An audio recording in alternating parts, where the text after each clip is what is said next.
I'm Kirsty and today I'm going to just demonstrate very quickly how to change the Ezee Glow Pulse trims. So as standard, the Pulse electric fire comes with the black glass trim.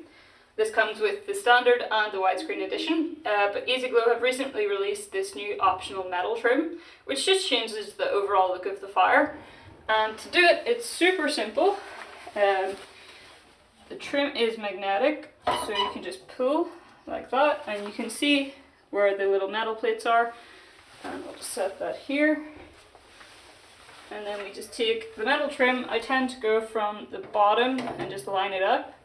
Put it on at the top and you'll hear that click, and that's how you know it's in place.